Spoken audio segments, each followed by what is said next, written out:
the rose bush, rose bramble actually, to be more botanically correct, it's actually a bramble, not a shrub, uh, is actually four different varieties of rose in one. This variety produces a dark pink or practically reddish flower, and there's its stalk down there, its main roots. But then if you come around here, you start seeing lighter pink flowers. At first, I thought it was just a different shade of flowers on the same one. Actually, I think that one might be the same. But yeah, no, these are different. These are pink because if you look down here, a much younger flower with buds on it is still a much brighter pink than the other set. And its stalk, its main trunk is over here in this corner, back behind all those wood sorrel. And then on the other side of where it waters, just right here, is where it mysteriously waters itself every day. I have no idea what makes it turn on and turn off, but it does. Something somewhere does that. And then this stalk over here, this main root stalk, is a third one, and it produces white flowers.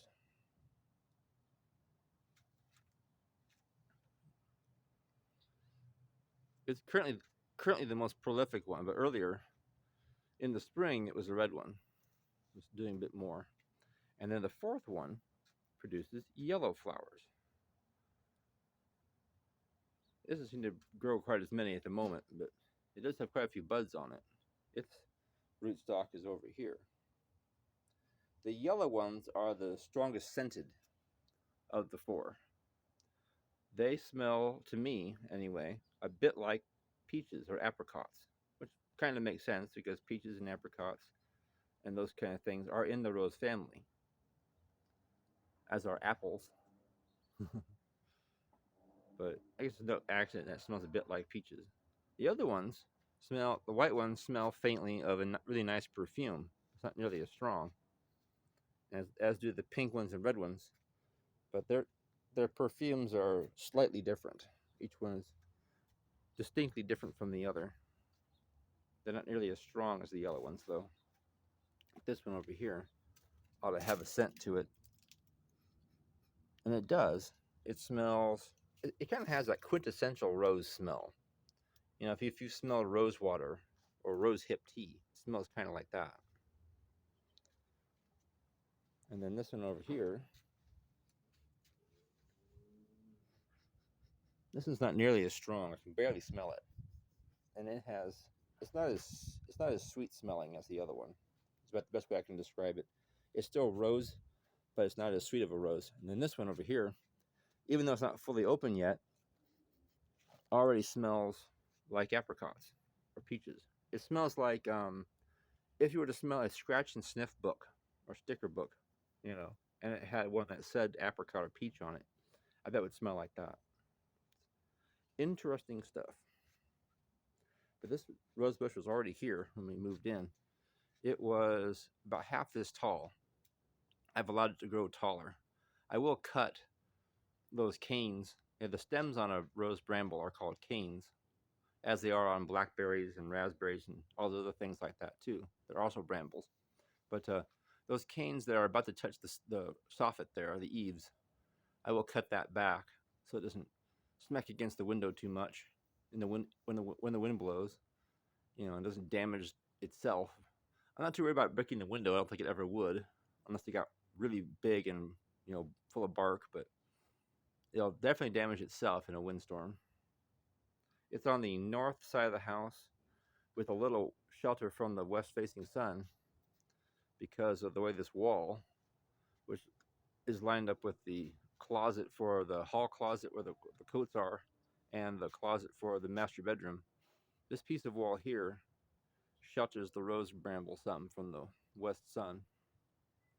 And then that wall shelters it some from the wind a little bit. And of course these trees shelter it from northwest winds.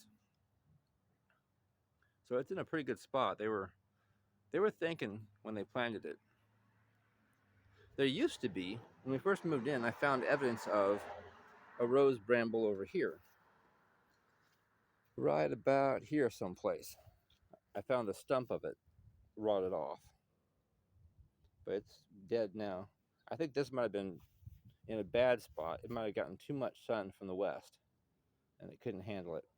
And there also used to be a palm tree over here, which would have been fine, except it was so close to the house, and it was a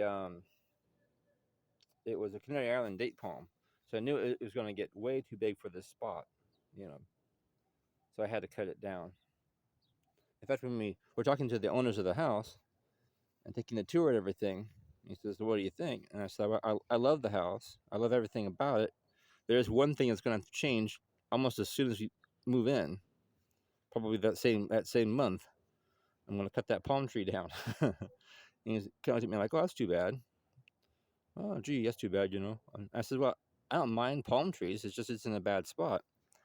I would have left it had the palm tree been over here where this lantana is. I might have left it there, especially if it wound up not being Canary Island. Now, Canary Islands, they get too tall. They get as tall. They get taller than that light pole over there. That would be excessive. They would get well. If you can see some palm trees over there in the distance, I don't really want a palm tree that big in my yard. Now, had it been a Mediterranean date palm, one that gets no taller than this tree right here, that I would have happily kept if it had been out in the middle of the yard. But people don't think about that sometimes. They just plant stuff. They don't think about how big it's going to get. Anyway, I thought I'd share a bit more detail about the rose bramble and the way that they planted 4 shrubs, 4 brambles of different varieties so that you have 4 different colors and 4 different scents of roses out here. It's kind of a clever idea. Thanks for watching.